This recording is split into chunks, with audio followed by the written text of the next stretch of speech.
Yo, what's up guys? It's Noah here, and in today's video, we're going to be breaking down the NBA slate on Draftkings and Yahoo for Monday, February the 1st. We're going to cover Monday's 10-game slate, team by team. We do have a relatively big slate for Monday, so I don't want to waste too much time. Before we get into the breakdown though, guys, just would appreciate it if you'd hit that like button down below. If you are new to the channel, be sure to click that subscribe button as well. I do upload a ton of NBA content to this YouTube channel, so I would appreciate it if you would subscribe, and be sure to click that notification bell as well, so that way you do get notified every time I upload. You will also get notified every time I do go live, and I will be live streaming this afternoon for tonight's slate. I'll be live probably around 4 o'clock Eastern time. Since lock is at 7:30 tonight, I think I'm going to push my live stream back 30 minutes. So I'll go live around 4 o'clock Eastern time this afternoon. If you're able to tune in, if you're off work or something, you're able to tune in. Tune into the stream. I can answer all your questions. We can break everything down for tonight's slate. If there's any injury news that comes out throughout the day, we can touch on that in the stream as well. But yeah, guys, let's go ahead and take a look at tonight's 10-game slate. We'll start off with the Lakers and the Hawks game. And we'll start off on the Lakers side. So the Lakers, when it comes to this team, it's just LeBron and AD for me. And I've basically said that in every video. When these two guys are healthy, I just don't really play anyone on this team outside of LeBron and AD. Because it is such a good matchup against Atlanta, I think these guys are viable on this slate. It is a big slate, so there's a lot of other studs worth paying up for. But I do have interest in LeBron. I do have interest in Davis. At their price points, I don't think either one stands out as core plays or top options. But definitely guys you could mix in tournaments, because I would not be surprised if you see a big game from LeBron or a big game from Anthony Davis. We know the Hawks are a pretty fast-paced team. They're not good defensively. Getting a matchup against Atlanta is, one of the better matchups that you can get. So I do have interest in both LeBron and Davis, but really no one outside of those two stands out on DraftKings.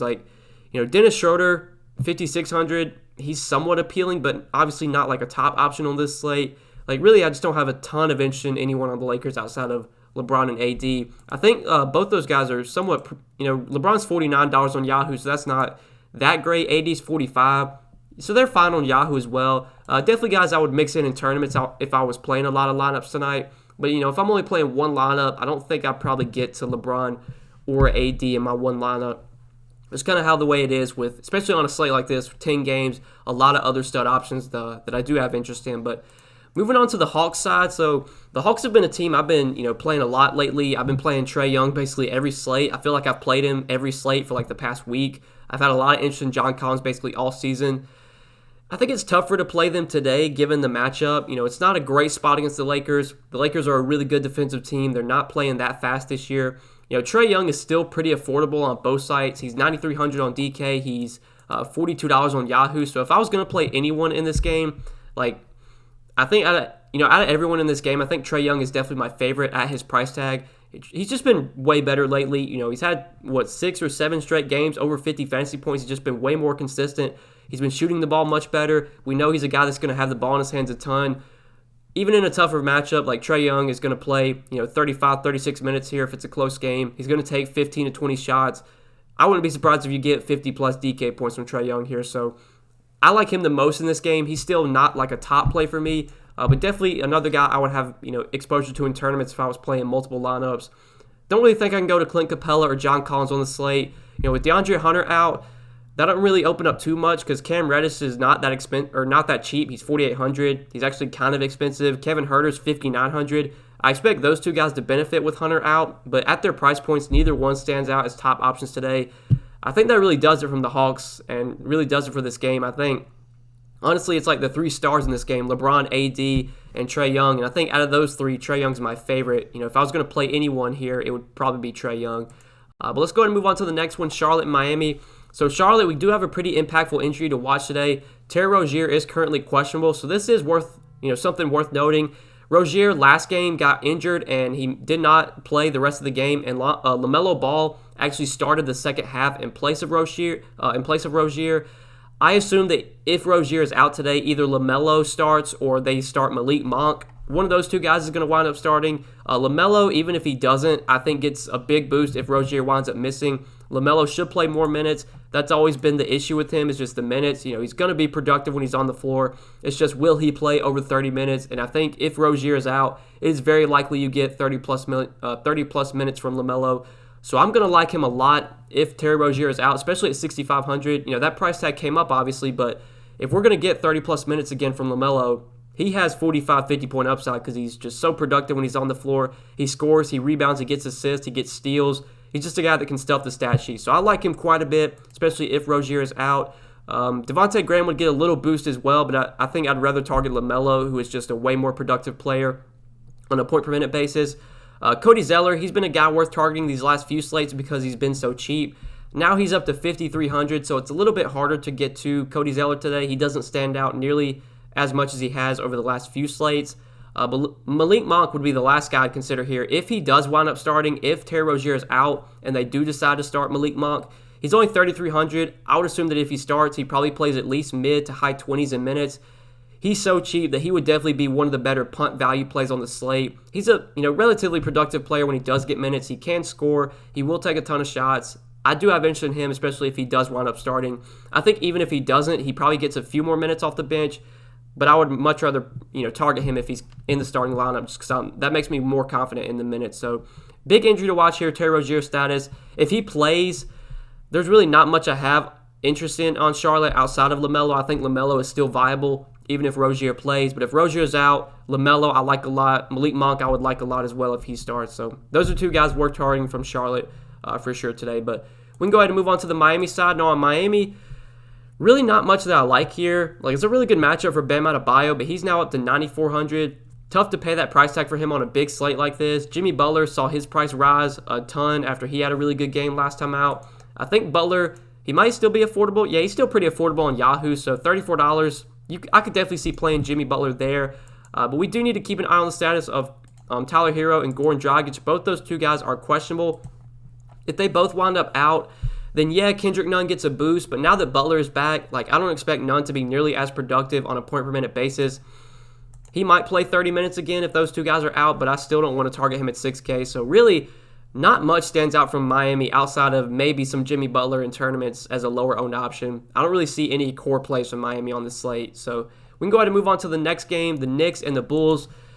So the Knicks are normally not a team I like targeting much. I mean, I've played them more this year than previous years because the minutes have been more secure. But they are a pretty slow-paced team. They've actually been playing really good defense this year.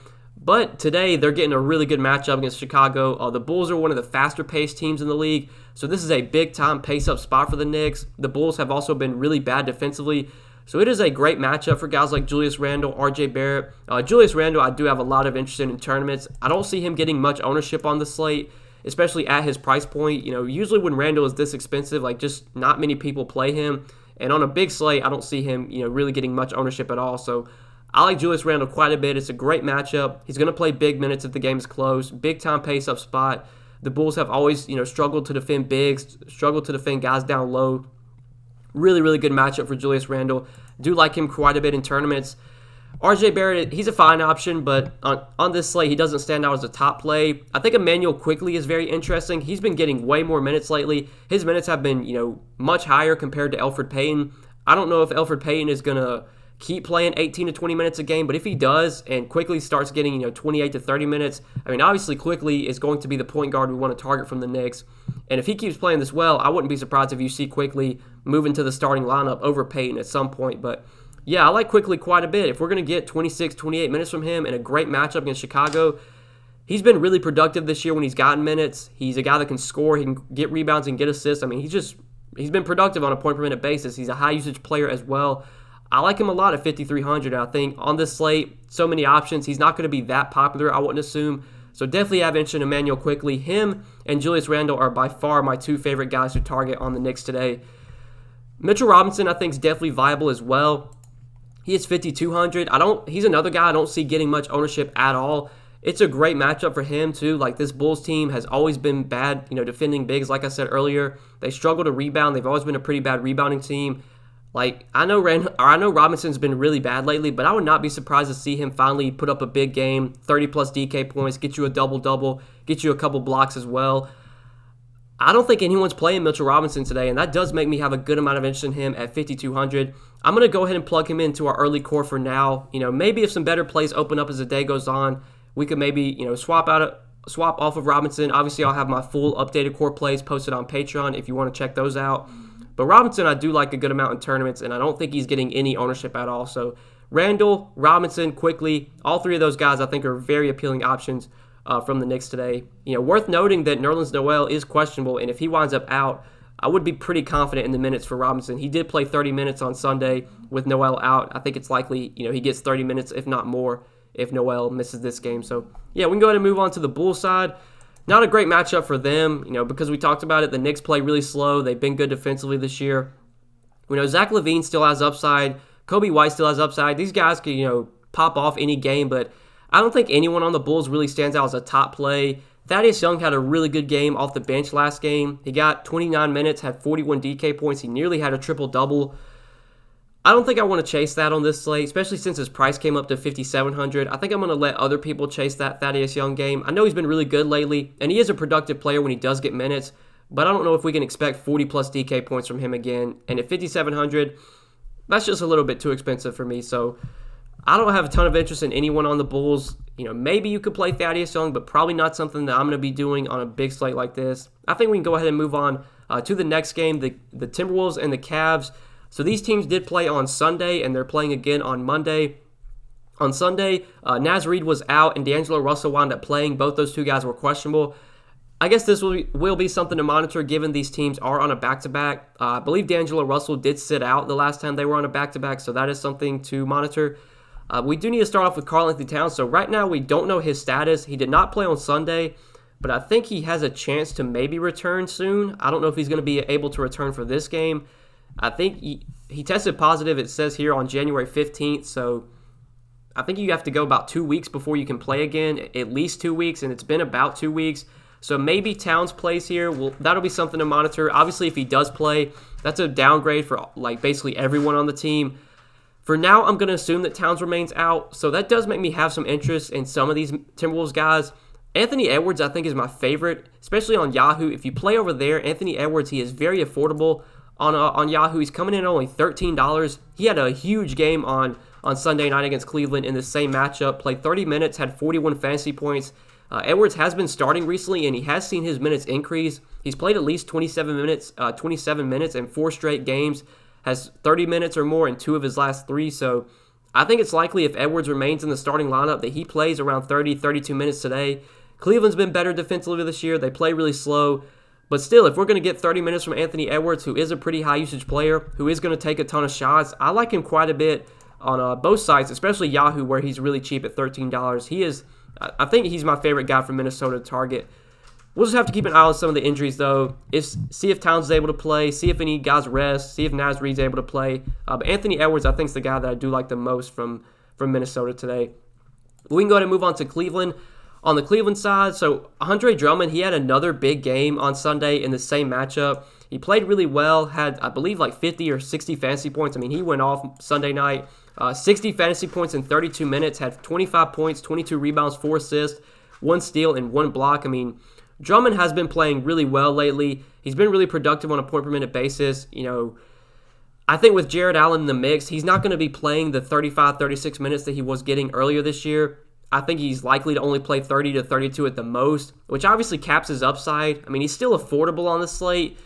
I just don't know if I want to chase these big Andre Drummond games because the likelihood of him putting up, 55, 60 fantasy points when he's only playing 28 to 30 minutes, the likelihood of him doing that is just so low. Could he do it again because this is such a good matchup? Yeah, he could, but I don't think I want to chase that Drummond game. I think I'll let other people do that on a big slate like this. I mean, I don't really like much from Cleveland today. I think the most appealing guy is probably Larry Nance. He's really cheap on Yahoo. He's $18. He's cheaper than Jared Vanderbilt. So if you want to target someone on Cleveland, I think Nance does look like the most appealing option, $18 on Yahoo. But outside of him, I don't really like too much from this team. So we can go ahead and move on to the next one, Portland and Milwaukee. So starting off with the Portland side, this is a pretty appealing game to target. Both these teams are pretty fast, or do play pretty fast. So this should be a pretty high-scoring game. We got Damian Lillard at the top here, who remains a high-usage player. C.J. McCollum, Yusuf Nurkic, both those two guys remain out. So Lillard should continue to dominate the usage. He should have the ball in his hands a ton. He's going to take a ton of shots. It's not a great matchup because Milwaukee, they do play really good defense. They have Drew Holiday, who's a really good on-ball defender. Is Drew Holiday going to completely lock up Damian Lillard? Probably not, but could he give him a little bit of fits? Could this be a game where maybe Lillard isn't very efficient? It's possible. I still think Damian Lillard's a really strong play on this slate. On the other side of this game, though, I think I do prefer Giannis, just given that Giannis is only a couple $100 more. But Dame's definitely in play. We know the usage, the production, it's going to be there. The minutes are going to be through the roof as well. I would say he's up there with Giannis as like my favorite stud options on the slate. Definitely have him behind Giannis, but I do like Lillard quite a bit. I think Enes Kanter is viable as well. He's been getting the minutes lately, and that's really all we can ask for. Kanter's a guy that is very productive when he does get minutes, so if he's going to be playing 32 to 34 minutes like he has been, you're going to see 40-plus DK points from Kanter quite often. I do have interest in him at 7,200, even though his price is up there. Gary Trent, he's 5,700. He is really affordable on Yahoo, so we're going to talk about him in a second over there. On DK, I don't think I can pay this price tag for Gary Trent. I just think he's too expensive. The minutes should continue to be there because Derrick Jones Jr. remains out, and it seems like they're going to keep starting Gary Trent in place of CJ McCollum. They were going with Rodney Hood in the starting lineup at first, but it seems like Trent's going to be the guy that starts moving forward. And if he's going to play 36, 38 minutes, he's definitely someone I have interest in on the slate. More so on Yahoo, though, because he is very, very cheap over there. If you look at Gary Trent's price on Yahoo, he's coming in at just $14. I think that's a very affordable price tag. He can easily pay that off, give you 25, 30 fantasy points, which is good for $14. And if he's playing 36, 38 minutes a night, you're going to see a lot of 25, 30-point games from Gary Trent. So I do like him a lot on Yahoo. Tougher to get to him on DK, though, where he's 5,700. Like, not much else stands out from Portland. I mean, Robert Covington, he made his return last game and he played 34 minutes. He had 26 DK points. In a fast-paced game, like, you could definitely get a 30 DK point performance here from Covington. He's fine at 5K, but I think Kanter, Lillard, and Gary Trent on Yahoo are like the most appealing options from Portland today. So moving on to the Milwaukee side. When it comes to Milwaukee, this is normally a team I don't have much interest in outside of Giannis. When the team's fully healthy, Giannis is the guy that I usually look to target, and that's definitely the case today. I like Giannis a lot on both sides. It is a great matchup against Portland. Portland does play pretty fast. They're not good defensively at all. They don't really have someone that can slow down Giannis. I mean, they don't really have any elite defenders. I know Robert Covington's a good defender, but he's not slowing down Giannis one-on-one. I mean, I feel like you cannot ask for a better spot for Giannis here. It's just, can this game stay close? If it can, we're going to get 36, 38 minutes from Giannis. He's been playing way more minutes this year. Last season, we saw even in competitive games, like Giannis was only playing 30 to 32 minutes. Well, this year, he's getting 36, 38 minutes. They're really pushing him more. And obviously that's great for his fantasy upside because when he's playing, high 30s in minutes, you're going to see a lot of 60, 70-point games from Giannis. He's got at least 57 DK points in 4 straight games. We know that floor is just insanely high. The ceiling is also there. I like Giannis a lot. He's probably one of my favorite studs overall on this slate. Definitely someone I do want to try and pay up for. But like Jrue Holiday, Chris Middleton, I wouldn't be surprised if you get ceiling games from those two guys because the matchup is so good. But I don't think either one are going to be like core plays for me. Definitely Giannis is the guy I have the most interest in on Milwaukee. So we can go ahead and move on to Sacramento and New Orleans. This is another game that I have a lot of interest in. New Orleans, they're not playing as fast this year as they did last season, but Sacramento is one of the fastest-paced teams in the league, so this should be a pretty high-scoring game. Just starting off on the Sacramento side, De'Aaron Fox, I think, is very appealing here. 8,300 on DK, pretty reasonable price tag. He's pretty affordable on Yahoo as well. He's coming in at $33 over there, so definitely have interest in De'Aaron Fox in this matchup. Buddy Hield, not as much interest. Rashawn Holmes, though, I do like quite a bit, so if you play on Yahoo, Rashawn Holmes, he looks really good over there. He's only $19, which I just think is way too cheap for Rashawn Holmes. He's the same price as Mitchell Robinson, so that's one of the reasons I didn't put Mitchell Robinson into the early core on Yahoo, because at the same price point, I think I'd rather play Rashawn Holmes. But yeah, like Holmes, he's going to be insanely productive when he's on the floor, and the minutes have been there lately, which is what we want to see. Yeah, I know he fouled out a couple games ago. He, wasn't playing that well last game against Miami, but I would expect Holmes to get back to his normal, 33, 34 minutes here. We've seen them push him, 35, 36 minutes. He's a productive player when he does get minutes. It's a fast-paced game. I think we could definitely get, a double-double with a couple blocks from Rashawn Holmes, get one of those 35, 40-point games from him, and at just $19 on Yahoo, he looks really, really good today. I do like him quite a bit in this fast-paced game, so like him a lot on Yahoo. And on DK, going back to DK, Tyrese Halliburton, 5,200, I think is just way too cheap in my opinion. He's been getting the minutes lately. He's played over 30 minutes, or he's played at least 30 minutes in 4 straight games, 36, 21, 39, 29 DK points. So if we're getting 30, 32 minutes from Halliburton off the bench, there's no reason for him to be 5,200 given that he's averaged, close to a fantasy point per minute this year. He's likely to score 30-plus DK points, especially in a fast-paced game like this, if he is getting over 30 minutes. So Halliburton's way too cheap on DK. I like him a lot at 5,200. And on Yahoo, I think the best play on Yahoo from this team looks like Rashawn Holmes at $19. But I do like De'Aaron Fox as well. I think Fox is also viable for sure. But moving on to the New Orleans side, so New Orleans, another team that's very appealing, especially given this matchup against Sacramento. Brandon Ingram, Zion Williamson, I think both are two guys that are interesting in tournaments.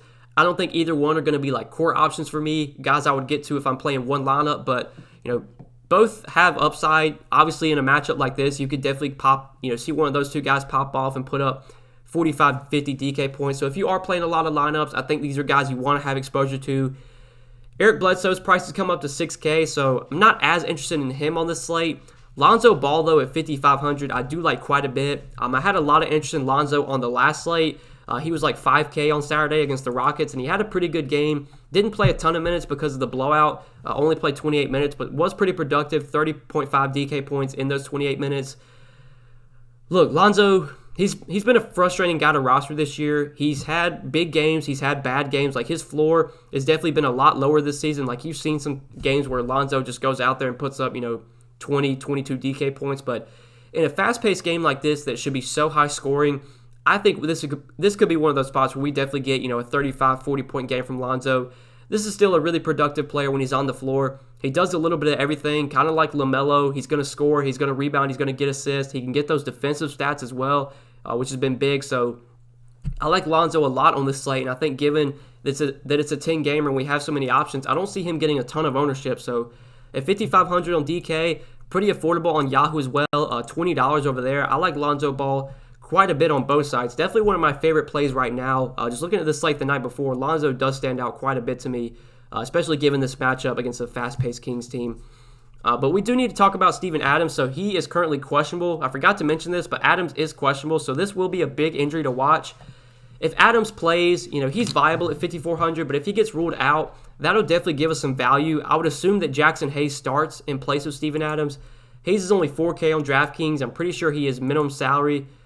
He's minimum salary on Yahoo. So Jackson Hayes would actually be a great value today if he does wind up starting for Steven Adams. It's likely that he would play probably 26, 28 minutes, maybe more. I mean, he's basically been the backup to Adams this year. So whenever Adams plays, if Adams plays 30 minutes, that means Hayes is probably getting about 16 to 18 minutes.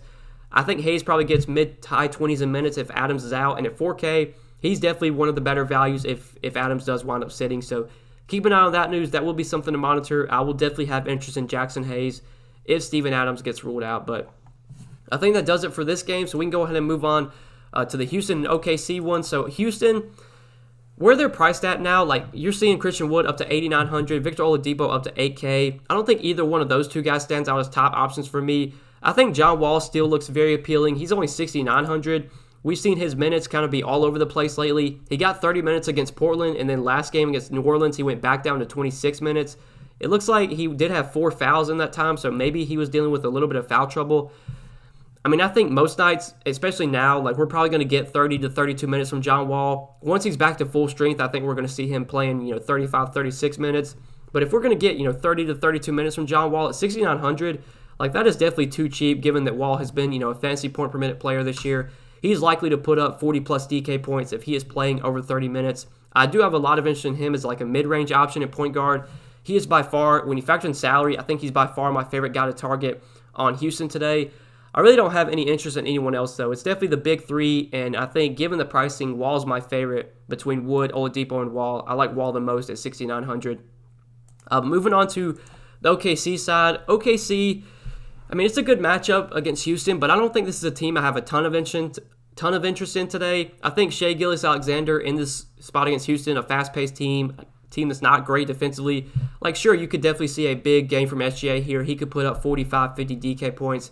But I think there's other guys priced around him, even guys that are cheaper that I would rather go to. Like, I think I'd definitely rather have De'Aaron Fox over SGA today at a similar price point. Don't really like Al Horford. His price is coming up. Baisley, I think, still fine. He's $5,100. You could still play him. Theo Maledon, though, like his prices come up to $4,300. I don't really want to chase those games. I don't have much interest in anyone on OKC outside of maybe SGA, maybe some Baisley. That's really it, though, from the OKC side for me. So moving on to the next one, Phoenix and Dallas. On the Phoenix side, we got to watch the status of Devin Booker. Devin Booker is currently questionable. If he winds up playing, I really have no interest in any Suns. If Devin Booker plays, I don't like any Suns on this slate. If Devin Booker is out again, though, then I think Chris Paul and DeAndre Ayton are both viable. They're not top options for me, given their price tags have started to come up.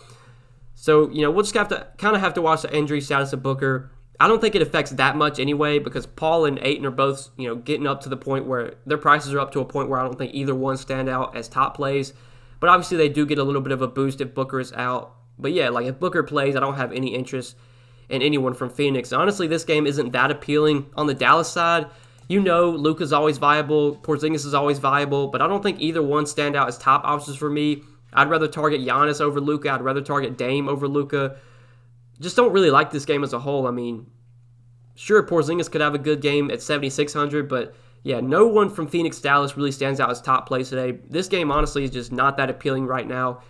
Maybe something will change here. Maybe we'll get somebody ruled out, and that'll open up some value or something. But yeah, I don't really like this game much at all. I think we can go ahead and move on to the next one. So Memphis to San Antonio. We saw these teams play on Saturday. They're playing once again on Monday here. So John Morant, I liked a lot on Saturday's slate, and he didn't have that great of a game. He was really affordable. Saturday, he was 7,100. His prices come up to 7,600 today. He only played 28 minutes in his first game back from, restrictions from the COVID protocols or whatever. Basically, the entire Memphis starting lineup didn't see a ton of minutes. I think Morant played 28. I think every other starter played below 30, if I'm not mistaken. But Morant had 37 DK points in 28 minutes. I would assume that his minutes go up today. I think he likely gets probably 30 to 32. I don't know if he's going to play 36 minutes, but I think 30 to 32 is very likely. At 7,600, I mean, that is still a pretty affordable price tag for John Morant, so I do still have some interest in him at 7,600 on this slate. But Brandon Clark, his prices come up. Kyle Anderson, Dylan Brooks, their prices are at a point where I don't have a ton of interest in them. Obviously, Xavier Tillman was a really chalky value last slate. His price is now up to 4,800, so I don't have nearly as much interest in him as I did, on Saturday when he was 3,500. I think Memphis, honestly, it's John Morant for me and really not much else. I don't love this team as a whole. Gorgui Dieng, with Joe Val out, Gorgui Dieng has a ton of upside if they give him minutes, but lately it seems like they've been going to Tillman over him. Tillman's been starting recently, but Dieng did get 27 minutes last game. I think Tillman might have gotten to some early foul trouble. I'm not exactly sure last game, but if you tell me we're going to get 26, 28 minutes from Gorgui Dieng, I'd have a lot of interest in him on this slate, but I just don't think that happens, or I just don't know if that's going to happen because, they play Dieng 15, 16 minutes. They'll play him 25, 26. It really just comes down to Xavier Tillman. If Tillman's playing well, I don't think Dieng's going to play a ton of minutes, but if Tillman's struggling, if he's in foul trouble, then yeah, Dieng has a ton of upside because the minutes will be there for him, so maybe you could take a shot on him in tournaments. He's going to be really, really low owned, I would assume. But top options for Memphis is just really John Morant for me and nothing else. So moving on to San Antonio, I really don't want to fucking talk about this team because they just burned me so bad on Saturday. I had DeMar DeRozan as a core play on Saturday. I had him in both my DK and Yahoo lineup, and he just did absolutely nothing. I didn't watch the game, but he played 25 minutes. He took 6 shots, and he had 7 Draftkings points in 25 minutes. I really have no idea what happened with DeRozan. I would expect him to play much better today. I would assume he gets back to playing his normal minutes, 34, 36 minutes. At 7K, even though I hate to say it, DeMar DeRozan, he's a good play once again. He burned me last slate, but at this price point, that is a little bit too cheap for DeMar DeRozan, so I do have interest in him at 7K. I do like Dejounte Murray as well, and I think probably would take Dejounte Murray over DeRozan. It's pretty close right now, but I do like Murray a lot at 6,600. He didn't play a ton of minutes either. Basically, all the starters from San Antonio were limited. We didn't get word they were going to be, but it seemed like Pop was planning on limiting them on the back-to-back. So nobody played over 38 minutes. Murray just got 28, but he was still, somewhat productive in that time with 34 DK points in 28 minutes. Like I said, though, I'd expect all these San Antonio guys get back to their normal minutes. We probably get 32 to 34 from Murray today. I know that Derek White is back and that he's going to obviously be playing. But I don't think that affects Murray too much. I think Derek White being back really just kills the value of Lonnie Walker. I think he's going to take a lot of Lonnie Walker's minutes rather than Murray's minutes. I still expect 32 to 34 from Murray today. And at 6,600, if we're going to get 32, 34 minutes from Murray, I mean, he could easily put up 40 DraftKings points, 40 plus DraftKings points. So I like him quite a bit. Both him and DeRozan, once again, I think are too cheap on DraftKings. LaMarcus Aldridge, like, he feels too cheap as well, but he just doesn't have any upside at this point, it seems like. So not really a big fan of Aldridge. White, in his first game back, he played 22 minutes, had 27 DK points. If we get word that his minutes are going to ramp up, then yeah, he does become viable at 4,600 if he can play like 25, 26 minutes, maybe more. But that's just news that we don't have right now, so this will be something that we need to monitor. But right now in San Antonio, DeRozan and Murray look like the top two guys for sure, and I think both are a little bit too cheap on DK. You know, in the Yahoo pricing, I mean, Murray's, I think, $30. Yeah, he's $30 on Yahoo. DeRozan's $30 as well. I think DeRozan looks pretty good at $30. His price went down a good amount there, so do have some interest in both those guys on Yahoo as well. We go ahead and move on to the late night game, Detroit and Denver. Last game on the slate, Detroit, a couple of guys that have, you know, revenge game narratives here. It's a revenge game for Jeremy Grant, revenge game for Mason Plumlee. I don't think that really, you know, matters on this slate, but if you want to factor it in, you can. You know, if anybody could have a big game here versus their former team, I think it would be Jeremy Grant, just because we know Jeremy Grant is going to have the ball in his hands a ton. He's going to dominate the usage on this team. Nobody from Detroit really stands out as a top option today, but if you want to play Jeremy Grant against his former team, I mean, you could do that. I still don't think he's someone I'm going to be having, or I'm going to have a ton of exposure to on this slate. Really, Detroit's just kind of been a fade for me this year, and I think, once again, they're looking like a team I'm going to be pretty underweight on, just not going to have much exposure to at all, unless, you know, some value opens up from Detroit, which obviously we don't know right now if that's going to be the case. But moving on to Denver, again, when it comes to Denver, I think it's Jokic and Murray at the top. Jokic, in this matchup against Detroit, you know, Detroit's been pretty bad defensively this year against big men.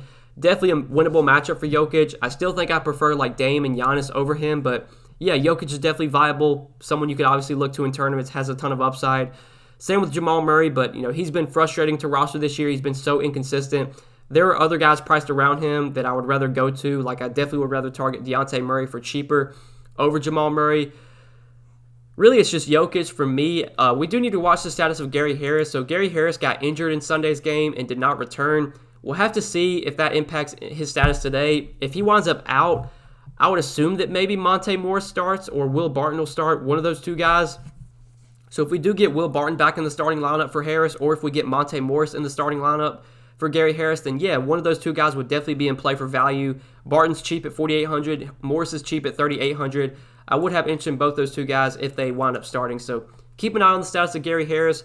Right now, though, on Denver, the only guy I have a ton of interest in, or really any interest in at all, is Jokic in tournaments, but still not someone I think is like a core option. More just, you know, a lower-owned tournament play you could target. You know, if you're playing multiple lineups, or if you're just looking for someone that's low-owned that has upside, then you could go to Jokic. But I think that does it for Denver, guys, and I think that does it for tonight's 10-game slate. Broke everything down team by team. I hope you guys did enjoy this video. I do appreciate you watching.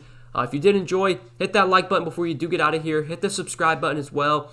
If you are new to the channel, obviously click that subscribe button. Check out my Patreon content, which is linked down below in the description. I do have, you know, a lot of additional content on Patreon. Forgot to mention this, but it is the first of the month. You know, it is February 1st, so those are usually the best times to join the Patreon at the beginning of the month. With the way it works, they charge you, you know, at the first of every month. So if you sign up on the first, you'll obviously get a full month's worth of, you know, content before you get charged again. So if you ever want to check out the Patreon content, I would suggest signing up, you know, at the beginning of the month, which is the best time to join. You can check out everything I do offer over there, linked down below in the description. But good luck tonight, guys. Thanks for watching the video. I hope you did enjoy. We'll see you in the next one, guys. Good luck tonight. Peace.